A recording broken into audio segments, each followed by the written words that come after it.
domains was low. Doma changing the game. One bridge, one standard, now the systems move the same. Registrar stay central, keep the trust and control. DNS and compliance, still they play the key role. Traded on chain, let new markets arise. Domain value unlocked. Welcome to Domain Fi.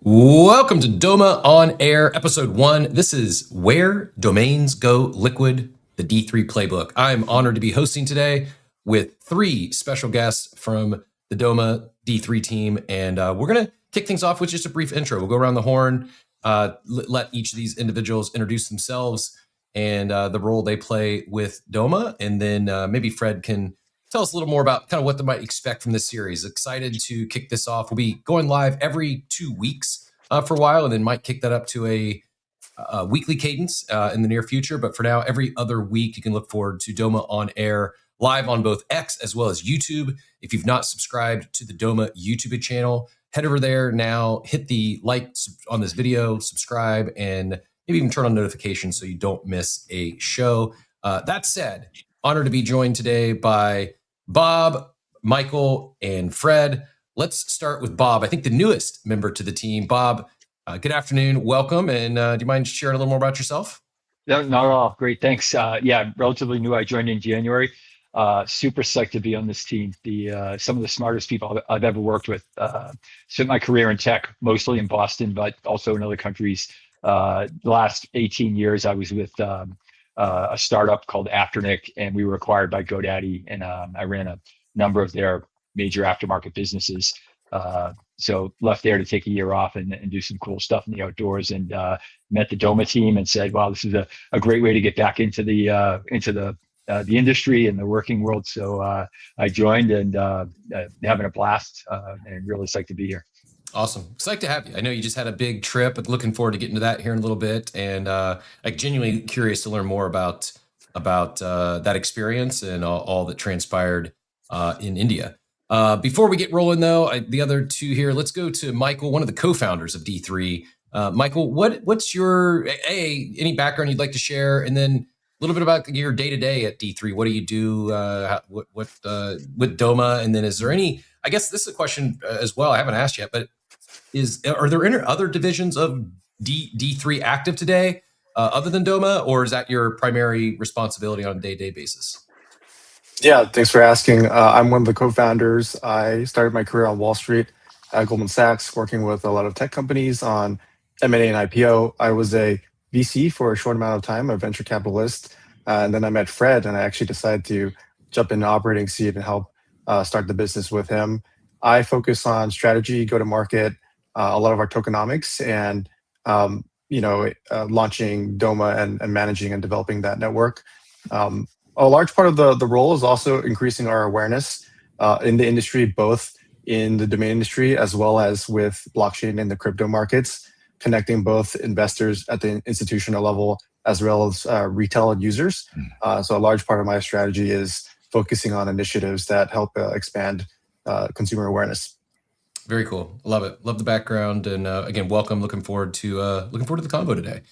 Fred, before we get to you, I know a little bit, we're talking today, like why domains matter, why Doma, what this all is. I guess from my perspective, having jumped in I'm Kat, by the way, Chris as my formal name, host a show called Coffee with Captain. We've hosted a crypto show for a little over 1,100 episodes every weekday, 8 a.m. Eastern. I had the pleasure of hosting Fred on that show last week and really enjoyed the conversation. And as I've got to witness, NFTs and meme coins and DeFi, all these take off into mainstream awareness.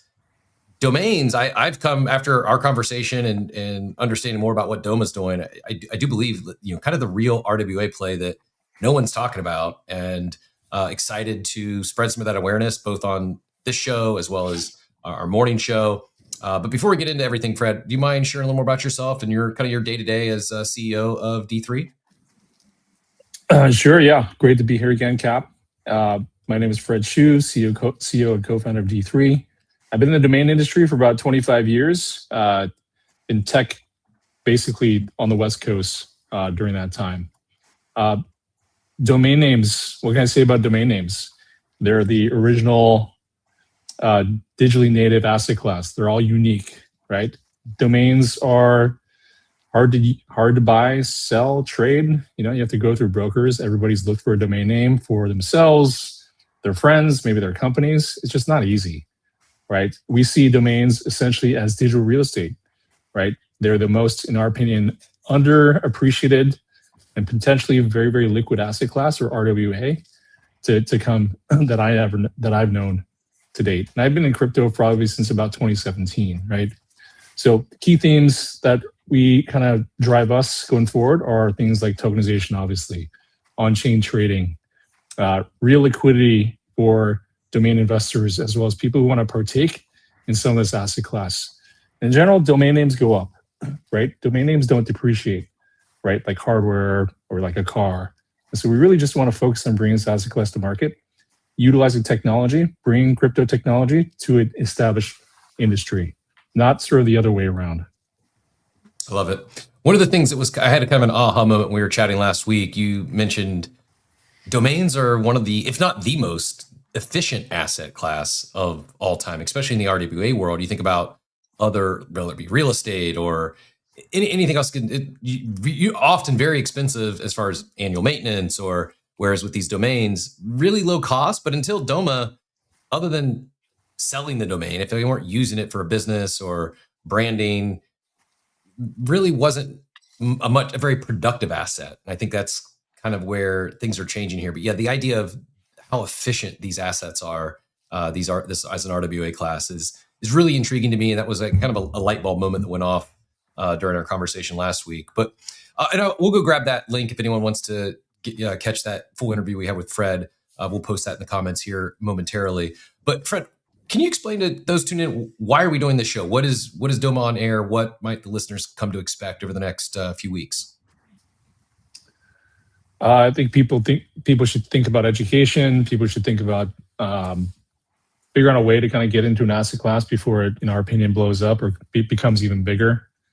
People who want safety and the security of something that is used by pretty much every person on the planet. I think a lot of what our go-to-market is that demystifying, educating, making sure that the customers can onboard easily, making sure people feel well supported, and also just to kind of make people feel like there's a real community that can be here to last. I think that's really kind of the purpose of why we're trying to do this. Awesome. I shared my personal journey. I've owned, purchased, acquired, I don't know how many dozens of domains over the last couple decades.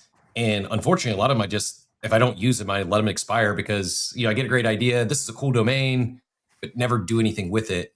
How we talk about domains and, an appreciating asset, oftentimes undervalued, especially those that don't get sold. How is Doma making them liquid?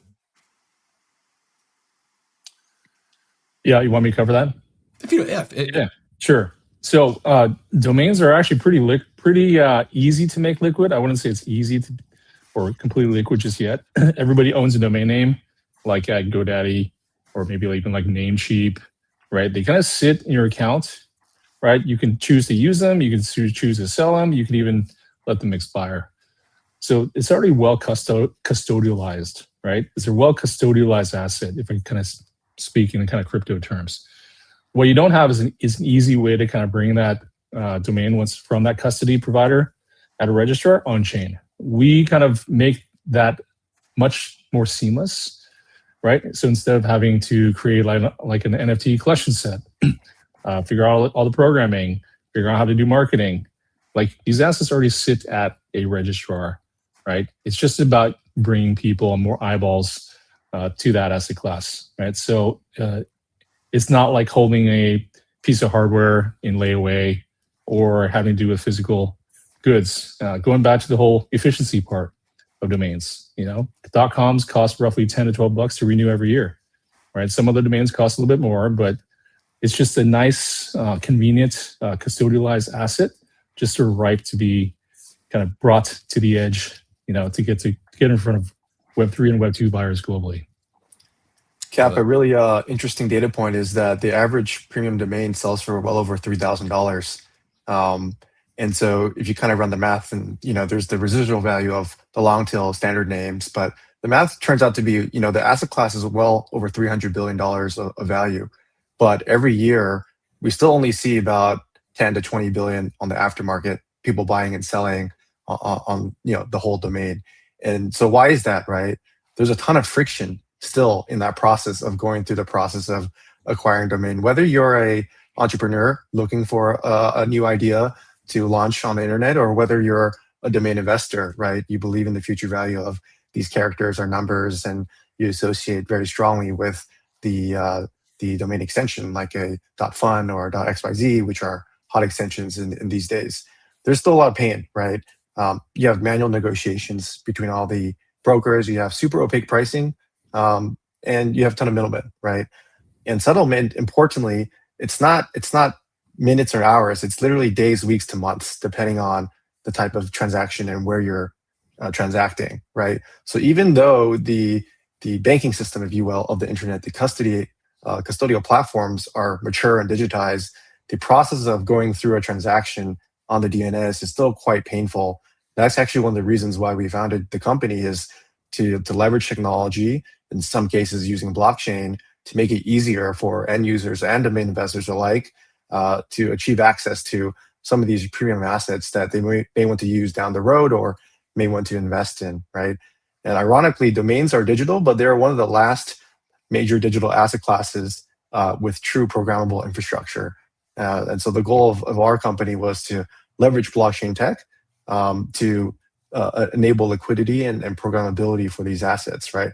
Even NFTs, right? Like media NFTs, right? You could fractionalize JPEGs before you could fractionalize ownership of a domain that's worth $500,000, $1 million, $2 million, right? So that was absurd to us, right? And you continue to see some of these headlines like AI.com just sold for 70 million, right? Near the Super Bowl, right? So there's definitely value there, but the liquidity is just trapped, right? And so our goal is to unlock discovery and liquidity for some of these portfolios that are sitting on hundreds of millions, if not billions of dollars of appraised future value in these domains. So what that tokenizing these domains, what is that unlocking? What is that enabling? Yeah. I like, go ahead. No, I mean, look, tokenization unlocks a lot of things. And we always like to say internally, it's not just about distribution, right? Because I think that's a very status quo use case. We look at stablecoins and people thinking about tokenized stablecoins as a way to transact with like fiat currency, right? But with domains, since they are a digital asset, tokenization allows us to program the assets for additional utility, right? And that at the end of the day benefits the end user, right? One of the initial interfaces that we launched when Doma became live was a fractional domain investing platform, right? Where you can basically achieve fractional ownership for the first time, and you can turn a piece of a premium domain from a one-to-one relationship, meaning one owner to one buyer, to one to many, right? It's kind of like you're owning a share of almost like a internet land REIT almost, right? And on top of that, you have instant settlement, right? So you remove that layer of trust that you typically need when you're transacting across different registrars. And then when you remove that, you're allowed to use the domain on chain. We call it composable assets, right? So now you can plug it into all the fun stuff that's happening with decentralized finance, right? You can collateralize it, you can pool it, you can build yield in the liquidity pools. So domains ultimately can become productive assets and not just static, idle, parked websites. That makes sense. Oh yeah, absolutely. I was telling Fred last week, I imagine I would have held on to a lot more of these domains that I owned had I been able to do something with them, had I even been able to get my cost covered, my cost basis covered, not thinking any wild imagination of selling any for $70 million, but even if it would bring in $20 a year to justify the renewal, I probably would have held on to a lot of these. It is wild. Jump in. A lot of people don't even know there's a domain aftermarket. It's been around for a while. Mm-hmm. And registrars have been working really hard to just make it easier. But the fact is, if you own a domain or a collection of domains, the sell-through rate is very, very low, maybe 1 or 2%. So if you own a lot of domains, you're going to sell a very small number of them on a unit basis per year. We're providing this incremental set of utility for these domains. And the really great thing about it is it doesn't really impact the traditional domain aftermarket. This is an entirely incremental new approach to monetize these domains. So that's the beauty of it. We're not actually competing with this traditional aftermarket. We're making a whole bunch of new functionality available that layers on top of it and just provides a lot of value for everybody involved. If you're the domain investor, like Mike said, you've got liquidity, you can get ongoing recurring revenue through the trading that occurs. If you're the registrar, absolutely essential infrastructure player, then this is yet another service that you can provide to your customers. If you're a crypto buyer, this is a new asset that you can participate in. So it's really a value up and down the stack, which is very innovative in an industry that kind of the pace of innovation is fairly low. It's more of a conservative industry. They evolve over time. This is a wave of new innovation that really benefits pretty much every player in the stack. So. I love it. It's very additive, which is rare, but I think some of the better performing RWA crypto companies have done exactly that. Whether it's like Pokemon cards is something that comes to mind, that smaller market than domains, but yet bringing them on chain and reducing some of that friction. It's like, yeah, I'd listed some domains before, but never sold one aftermarket, except for like the sale of a business. And it went, but like the domain itself, I'd never had any luck selling it. Never worked with a broker. It just seemed like you had to almost like be in the know or work in the industry to really get in the industry. And when I first, had to chat with Fred and got to know Doma, it just seems like you're really, I don't know if democratizing is being too like high in the sky, but it really does feel like you're democratizing the domain industry and making it accessible for so many more people. Is that a fair assessment? We're trying to make it a lot easier for folks, right? If you make it easy on the front end for both a person who wants to sell, a person who wants to buy whole, buy a portion of, potentially rent, lease to own, like solving those friction points, I think are universally beneficial for this entire industry.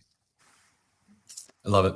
Maybe, Fred, do you mind hitting kind of like maybe the stepping back for a second, talking a little bit about the bigger picture, maybe like where Doma is heading, some upcoming events, and then we'll go from there. Yeah.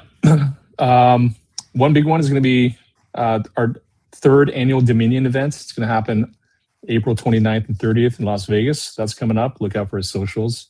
We're looking forward to a lot of ecosystem growth, right? We're getting strong demand from institutions looking at this asset class, not only to buy, but also to sell, right? This asset class, I think I may have mentioned last call, is 40% owned by institutions, right? I think that if you own a premium domain name, you're not thinking about liquidity, you should think about it now, right? You're kind of leaving money on the table. Mm-hmm. Just like if I owned a home and I could either choose to keep all my equity locked up in my home, or I can borrow and then kind of take some equity out and reinvest it or buy another home or do what I will want to do with it, right? So I think that having those liquidity options are going to be universally beneficial for the asset holder, and many more to come too as we kind of grow and ramp our partnerships over time. Awesome. You mentioned Dominion coming up soon, coming up in April in Vegas. Looking forward to that. For those that are in the crypto space, it plays well with Bitcoin Vegas, which is taking place that same week. Curious conferences, Michael, is there, because I do want to go to Bob after this and talk specific conference, but any recent conferences you've been to lately? Anything that I guess industry wide that's relevant worth sharing? Yeah, the cool thing about our company is that we live both in Web 2 and in Web 3, we like to call it. So we are boots on the ground, over the last 3 years on both sides. So we've been active in spreading our narrative across all conferences. So you think like conferences like Token 2049, ETH Denver, a lot of the developer-centric conferences. Developers love to use domains and the DNS. On the flip side, with the domain industry, we've been very active in the ICANN community. When we started D3, we always had believed that DNS was going to persist long-term, regardless of blockchain tech. And in fact, DNS can help enhance a lot of these blockchain communities and what they've built. And so connectivity to institutions on that front, as well as the domain investors, are very important for us. On the same time, being active with our partners, Coinbase and Solana and Avalanche, at their industry events in the crypto side is very important, because ultimately they represent the next generation of demand and retail users that will embrace domains.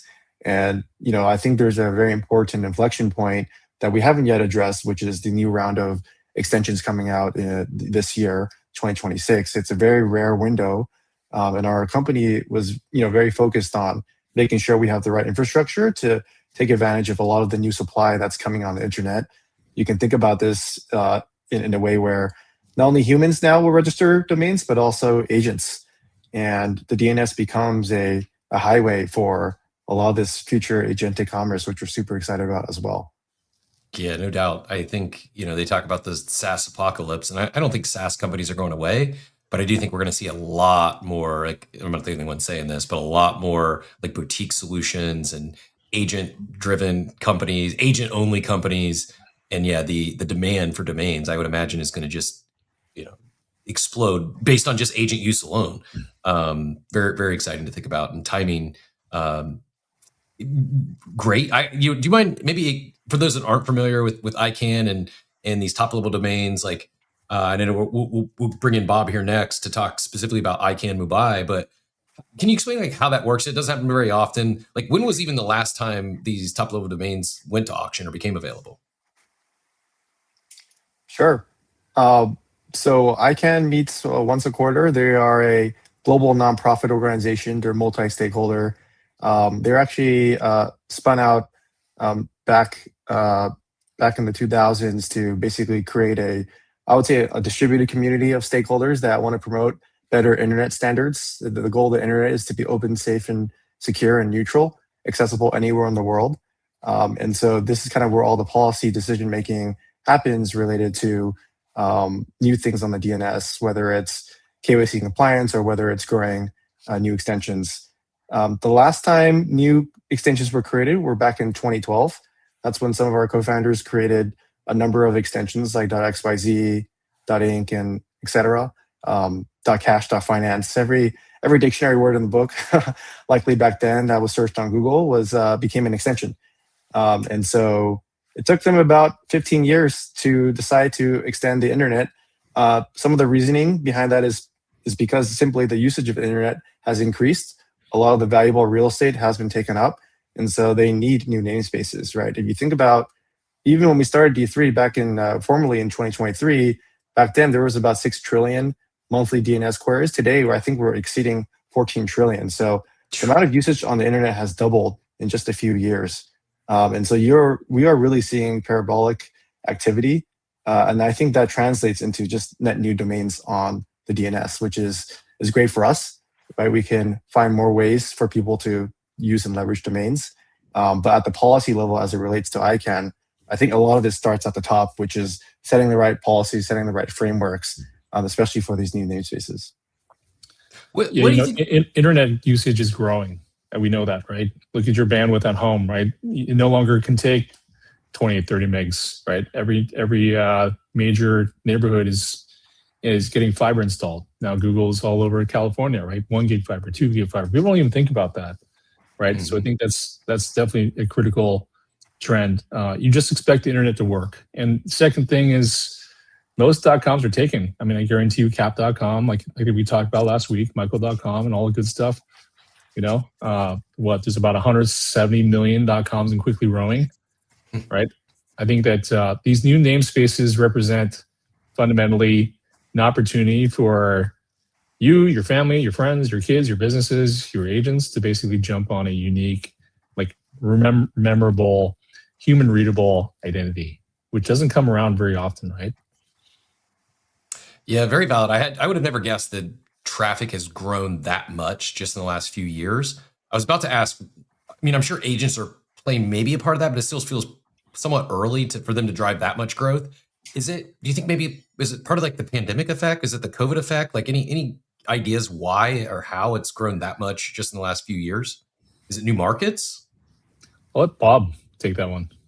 Yeah, it's a combination of things. Obviously bandwidth keeps getting faster. People have more devices now, right? They have, people are spending so much more time on their phones. There's so many more things you can do. And another reason why the these new TLDs are interesting is just look at the technology that has changed since 2012. AI was a science fiction concept, really, right? Blockchain, a glimmer in someone's eye, and nowhere near what it is now. So this basically society and technology have evolved. So there's entire new categories that exist and subcategories and terms beneath them that are ready to become their own TLD, essentially create an identity for that community. Brands, companies, categories are evolving now where they, it makes sense. So I think just based on that, there's a lot of room for new TLDs. The last round people missed, right? It wasn't perfect. So there are opportunities that maybe they should have, somebody should have figured it out, but now they will for sure. There's more companies jumping into that space. So I think there's a lot of reasons why, the TLD, it's good timing for another round of TLDs. And as you said, the internet usage just continues to go up. No end in sight on that, right? I think internet traffic from AI is massively increasing the amount of throughput that's going over the internet now. Appreciate the explanation. Bob, I know we got a little bit of your intro and background, obviously a very extensive background in domains and in the industry. Shared a little bit about why jumping on board the Doma team here. Do you mind expanding a little bit on like your experience with Doma and D3 and kind of like what your role, what you'll be doing, and then I am very curious to talk a little bit about ICANN Mumbai. But before we get into the Mumbai conversation, any additional background you'd like to share, and or kind of like what your day-to-day, what your role looks like there? Sure. So when I first got into the domain industry, I was working for a little startup called Afternic, which was essentially a marketplace for premium domains. So you could go there, and if you had one to sell, like if you had cap.com, you could list it there. And if somebody was interested in that, they would go there and they could buy it, right? If they bought it, they would have to wait until you transferred it. You might not, right? If you changed your mind. And you had to find Afternic, right? And that was a kind of just a website with very small marketing budget. So what we figured out was that the registrars already had that audience of people who were looking to buy really good names. So we partnered with all the top registrars, which basically exploded demand for premium names, because now we were putting these names where people really wanted them and were willing to pay for it. We implemented something called fast transfer, which essentially dramatically reduced the amount of time you had to wait. So instead of having to wait days, you could have it in a much shorter time frame. It looked a lot like a primary registration. So we solved a lot of the problems. Those things still exist in certain ways. If the domain is not enrolled in the aftermarket and you're trying to buy it, as Mike alluded to, in those cases, there's no price transparency. You could be negotiating with someone who's, maybe even doesn't own the name, right? So there's still some of that goes on. But the registrar community has really embraced, the aftermarket. They realize the opportunity there, and so they're on board, and it's really pretty much pervasive across all of the top registrars in the world. I basically, spent most of my career in the domain industry building and growing, the aftermarket for Afternic, and then GoDaddy with a great team around me.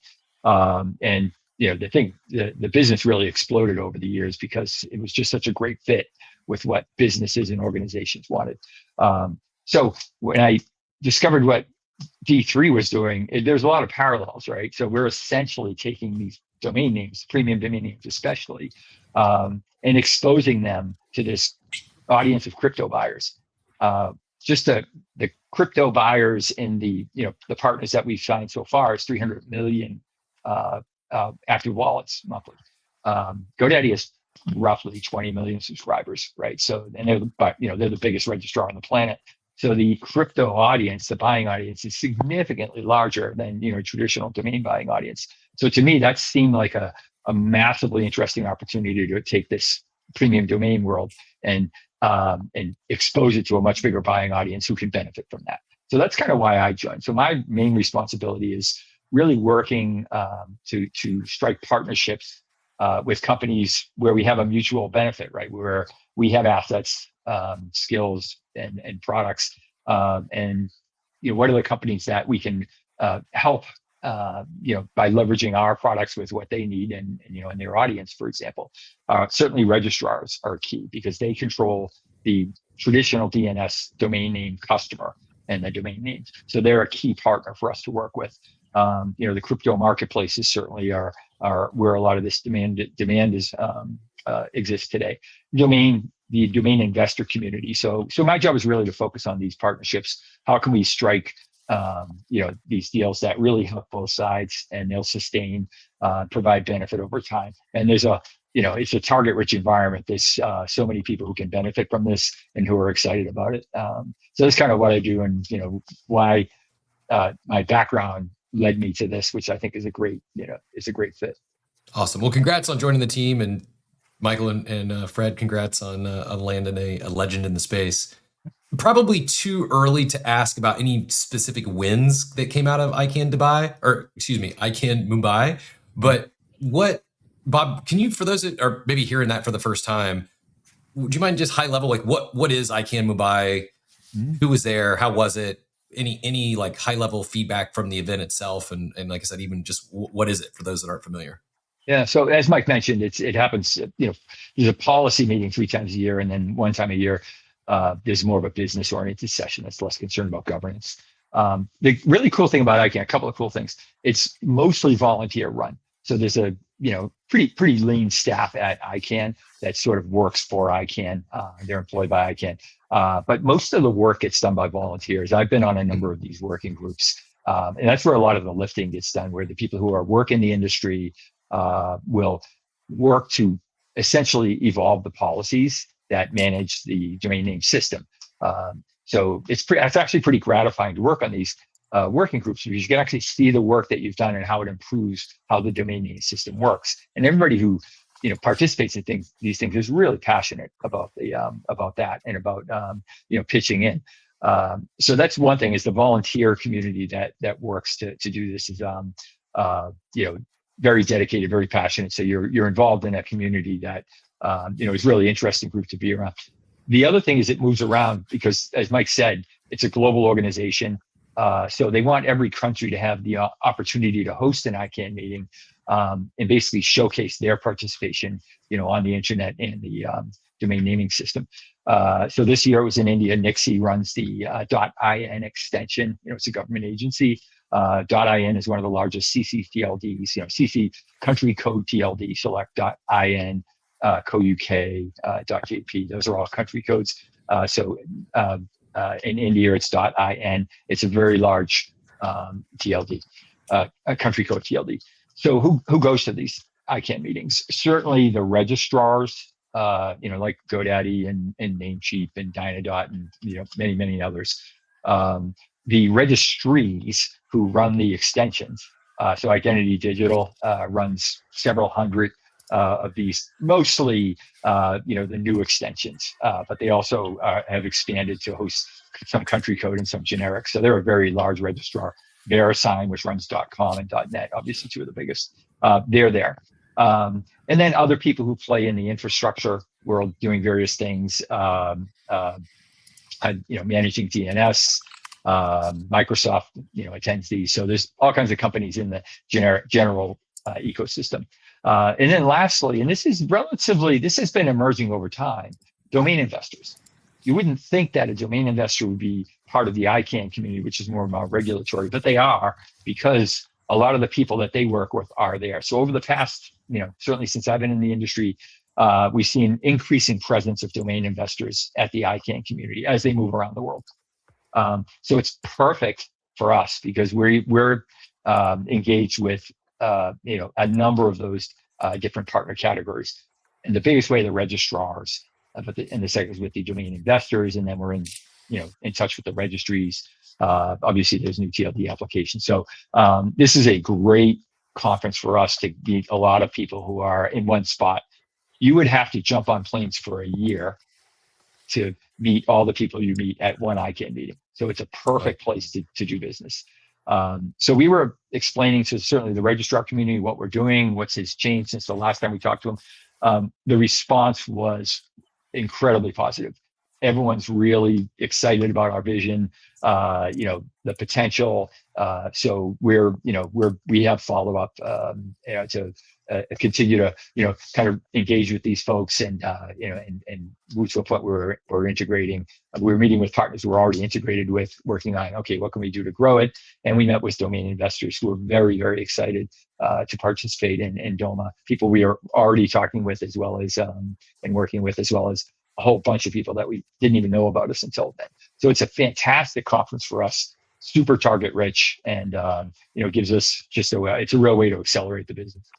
It's awesome. Great to hear, because you don't always, believe it or not, don't always get a positive excitement from quote unquote normies, or those that aren't crypto natives. Those aren't in the crypto space when you start talking about bringing things on chain or anything token related or crypto related.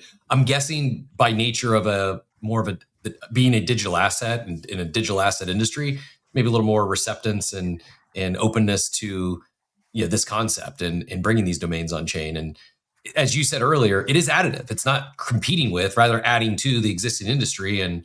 But yeah, still great to hear that positive reception and excitement abound. What would you say would be like the hottest topic at Mumbai, IK Mumbai this year? What was lead topic or two? What was the buzz around the conference? So the new TLD round was by far the biggest policy and governance theme. There was a number of sections where they're going through the actual calendar and specifics. So that was by far the overwhelming topic of discussion. All of the working groups will use these meetings as their opportunity to get as many people as possible in person. So the working groups, this is a chance for them to meet. But the new round, was the big one. We were happy to be there and just meeting with people. We were full morning till night, and then at night we're meeting with people at various offsite events. So our calendar was packed from morning until the evening. So Bob's a famous guy who has led the annual karaoke at these events. Oh yeah, leading the charge. Do we have a preferred karaoke bar for Vegas? There's a couple that I haven't been back to Vegas since I got back into the industry with D3. So I don't know what the latest state of karaoke is in Vegas, but we'll certainly find one. Our marketing department's all over that. So talk to Mark. Important questions. I'm going to ask next, Fred, what we might expect from the show. These are the important questions you might get from Doma OnAir. I kid, but I guess that based on that response, safe to assume like sentiment was mostly positive, a lot of excitement.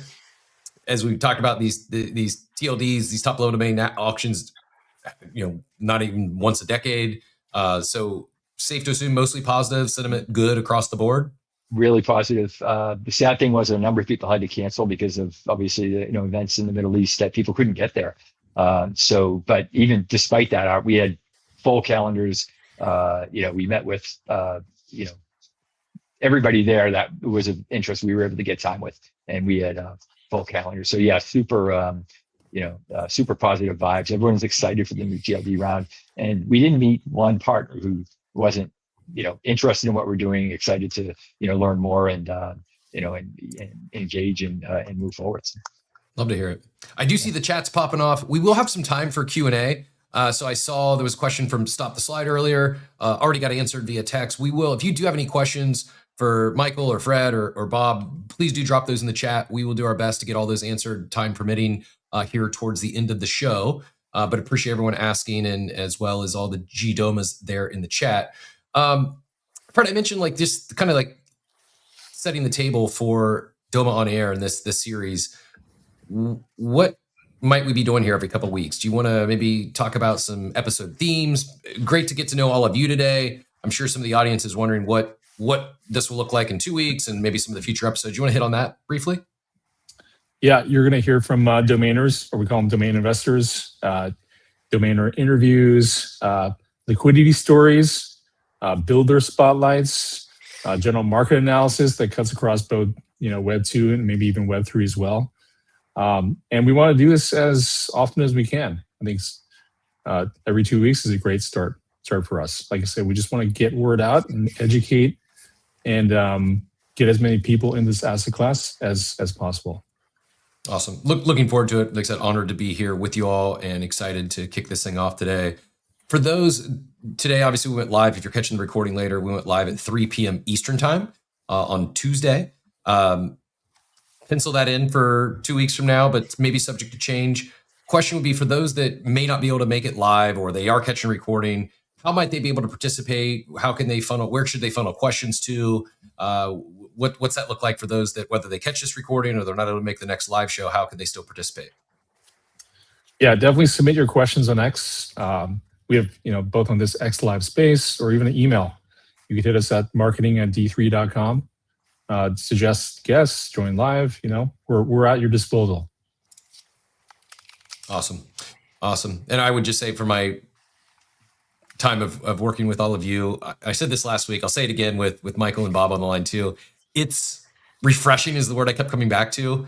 This isn't a knock at anyone else in the crypto native space or any of the crypto native builders, but it is very refreshing to have. I need to come up with a better phrase. It does sound I'm taking shots at other when I call you all like adults in the room, but just the experience, the credentials, the background of y'all, it is really impressive. And from my experience, just a world-class team. And it's exciting. It's exciting as someone who's built a career in the crypto industry that we aspire to reach outside of the space. The reality is crypto has been kind of boring as of late. It's like the stuff people are talking about is like stable coins and while very important and exciting at the high level, it's not onboarding the retail user. It's not onboarding a lot of new active participants.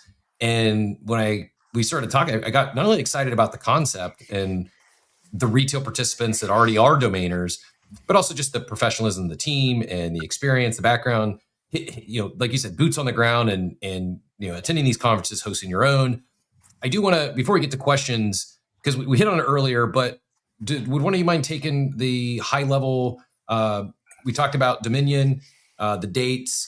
Is there, if someone's like, I'm in, where do they go? How do they get registered for that? When do they need to be registered? Any other details around the upcoming D3 conference, Dominion, that'll take place at the end of April? You can go to Luma/Dominion 2026. That's lu.ma/Dominion 2026 is probably the best way to sign up. Plus, we have a website. I think it's coming up, but I'm not 100% sure. Go to the Luma link. Awesome. Easy enough. If you missed that, again, that's luma.com/Dominion 2026. Or I think you also could get there by going luma.dominion 2026. I'll flash it up on screen real quick so you can get a quick glimpse to make sure you're on the correct slide. But you can see early bird is extended. It's only $149 now.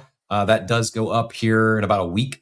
Doubles in price. So your last, you got about a week to get in at half price.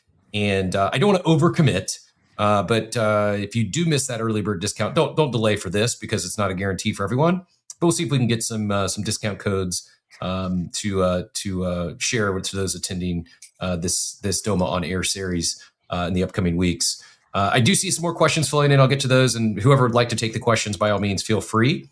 And just a reminder, anyone who is tuning in to you can drop your questions in the chat on either the X video feed on Doma's X account, as well as the Doma YouTube account, and we'll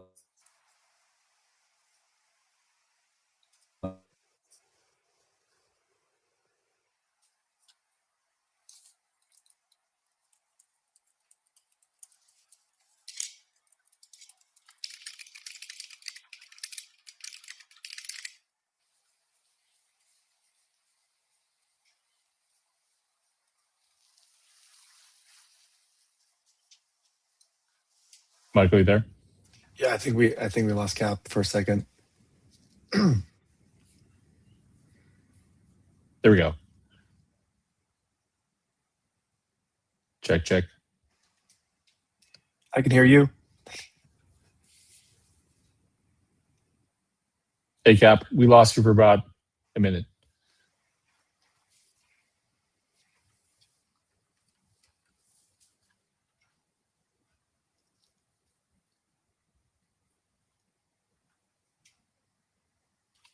Give us 1 second while we're troubleshooting.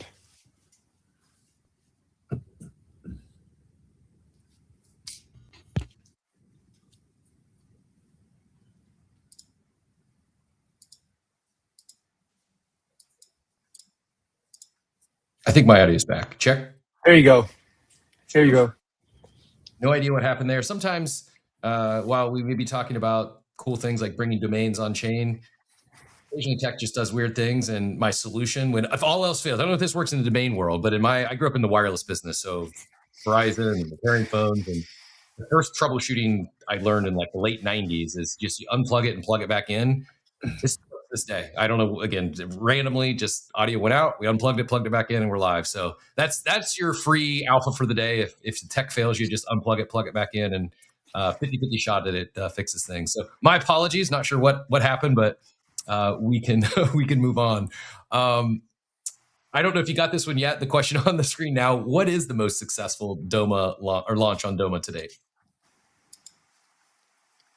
I can take one of this. So one of the first assets that we launched on the fractional platform was actually a domain software.ai. It's only the price tag is around the FTV, the market cap implied FTV is around $250,000, but it's traded over $4.5 million of volume. So for us, that was a huge signal that large, medium to large assets and premium names like this do have appetite and demand in the market. Traditionally, this is a domain that would maybe take 1 to 5 years to sell, or even 10 years.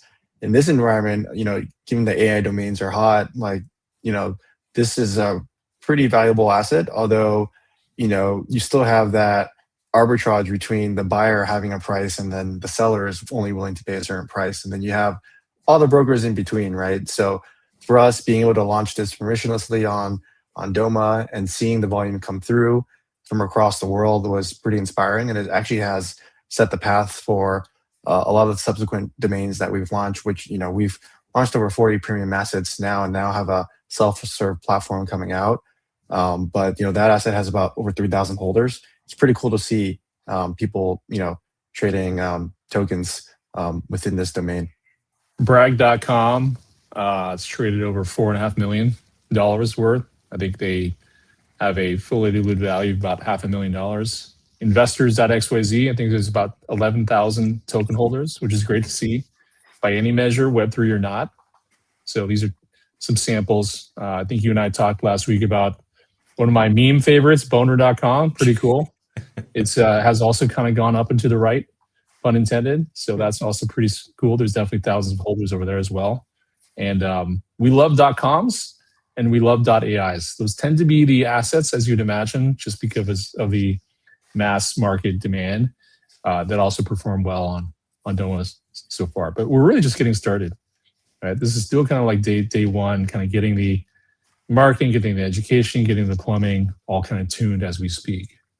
Very Just early from my perspective. 390 million domains on the DNS. So extrapolate the volume to if we're able to onboard even a quarter or half of the industry. Yeah, even 1% is big. 10% is huge. Like, it's just where this thing could go is absolutely massive. I don't know. Have we hit on subdomains yet? Do you want to? If we have to, I know we're pushing up against the 4:00 hour here. Do we have time to hit at least? When you kind of mind to cover subdomains and how Doma is unlocking that? Yeah, let's do it. Bob, would you like to talk about subdomains? Yeah. So as part of the benefit of when you tokenize a name, you can then create subdomains based on that domain name. So the benefit to the user, to the owner of the domain, is you're just basically creating that much more value for the community by making those subdomains available. There's some trading that's involved, so there's monetary value to the participants as well. But it's yet another feature, the addition, tokenizing the name, fractionalizing the name, making the subdomains available. Those are all kind of features that are enabled by the fact that we can put these names on chain. And there's more to come as well. We've got some really cool things in the planning. So this is every one of these is just makes the makes what we're doing just more interesting to the community. We're hanging out in a San Francisco whiteboard about a couple years ago. I love it. Michael basically put on a whiteboard. He's like, okay, so you got this asset. We're just splitting it into two things, one for ownership and one from usage, right? It's like, yeah, that's exactly what we're doing in domain names. You want to own whole or pieces of it and trade them. You also want to use a domain name So I'm personally excited about like subdomains for not only like myself, using it for my tools, vibe coding stuff, and even like for agentic stuff coming down the line, right? It doesn't have to be just for human consumption or usage, right? Yeah, very cool. Now I have you software.ai was mentioned. Now, as I understand on this one, well, it's not just 500. I was thinking you had to stake 500 tokens. Who sets that? Is that whoever tokenizes the domain sets how many tokens is required to create a subdomain, or how does that work? Currently, the platform sets that along with when you self-serve in launch, it's going to give you some sliders, and it's going to give you like what's going to be your target launch FTV, what's going to be your bonding FTV. You can set your buy it now price. So, in this case, it's 2.53 million, right? We don't take that away from domainers, right? They can still sell the entire domain name. It's just that anybody who's basically like bought in some of the early tokens and got some maybe even subdomain utility, they just need to basically made whole, which smart contracts take care of. I love it. Very, very exciting. Last question I see currently. If you do have any additional questions for the team here, drop those in the chat. We'll do our best to get them answered before we get y'all out of here. This one got answered in the chat earlier, but Stop the Slide did ask, how can I bring my domain to Doma? What's the process like? And then I've thrown the answer up here. I don't know if anyone wants to expand upon this. Check out app.doma.xyz/explore. What about if someone wants to create a new domain? What if I wanted to coffee with captain dot, we have com, but like, let's say I wanted to get a new extension. Where might I, interstellar.xyz, what's that process look like if I wanted to create a new domain and bring it directly onto Doma? Interstellar.xyz is kind of like a sandbox registrar. Just register your name, whether it's like a com or XYZ or AI or what have you, and then immediately click a button to tokenize, and then you can launch it at Doma just by visiting app.doma.xyz. I said this last week, Bob, but you probably didn't hear it. At least you didn't catch it live. But if I'm registered, and maybe this question got posed at ICANN, maybe not. I don't know what the level of those conversations were. But if I'm registering a new domain today, as an entrepreneur, as a domainer, why? Is there any reason not to tokenize it? Any reason not to bring it to Doma? Seems like a no-brainer to me. Not really. That's the beauty of this, is there's no downside, right? You're creating additional functionality. You could sell part of the name and still keep it and use it forever. And you're actually monetizing it while you're using it. You can have the name service point to your business or your social media or whatever you really want to do with it. And then you can create some liquidity. You can generate some recurring revenue while you're using the name. So there really isn't any downside to, and you can decide to fractionalize more of the name and sell more of it. You sell all of it. So yeah, you're right. It's a really good point. There's no real downside for anyone.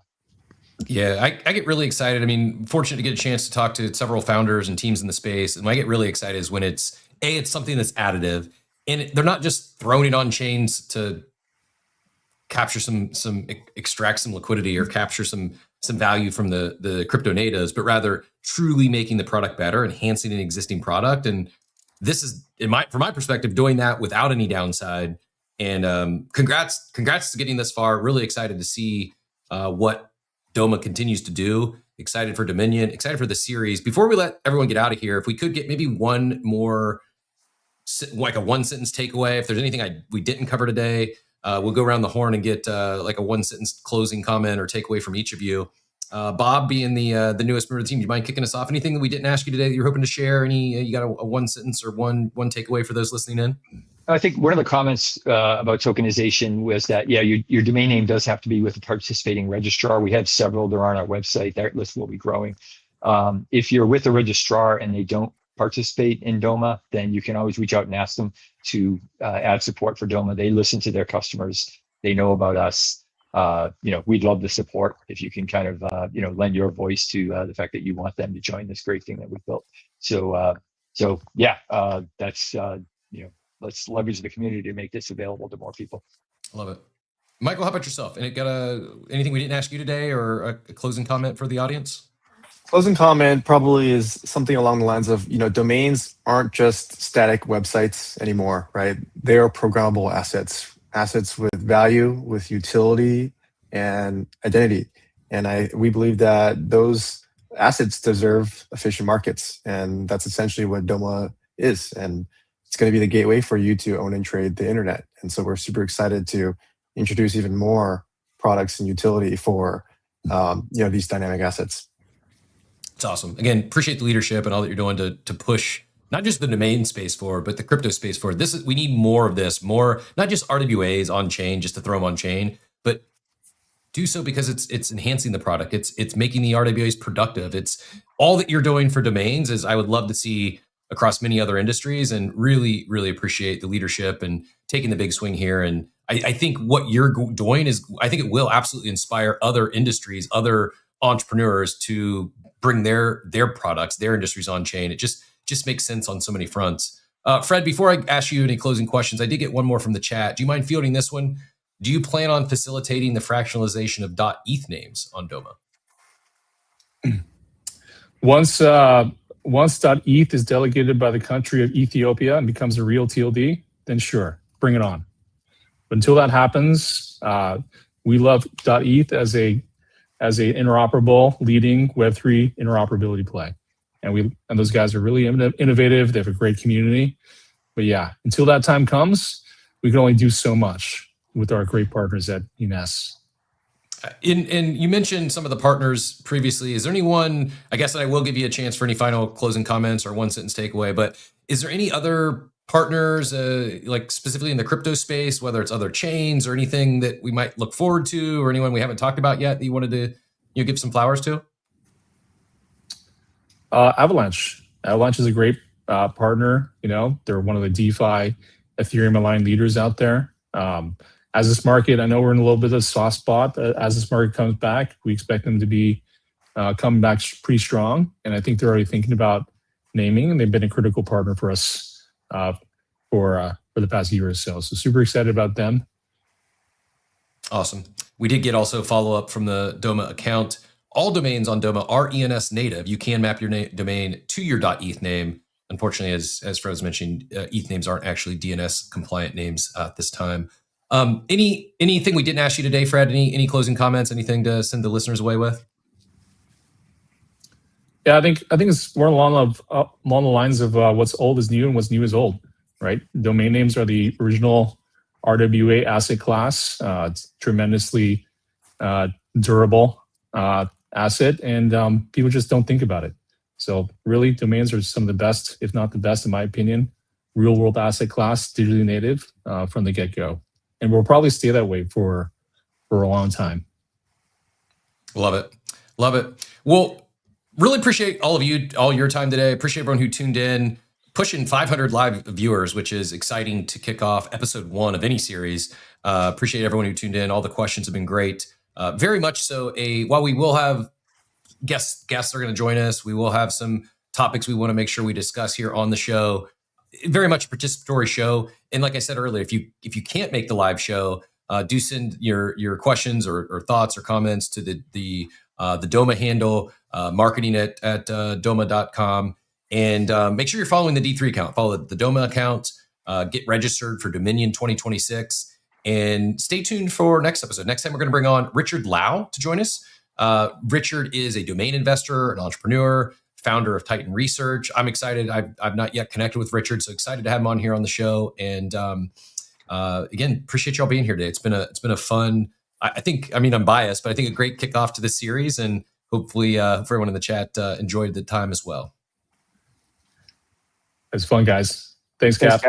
Thanks so much. Have a great day, everyone, and we'll see you in a couple weeks. See y'all. Buying domains was slow, Doma changing the game. One bridge, one standard, now the systems move the same. Registrar stay central, keep the trust and control. DNS and compliance, still they play the key role. Traded on chain, let new markets arise. Domain value unlocked, welcome to DomainFi.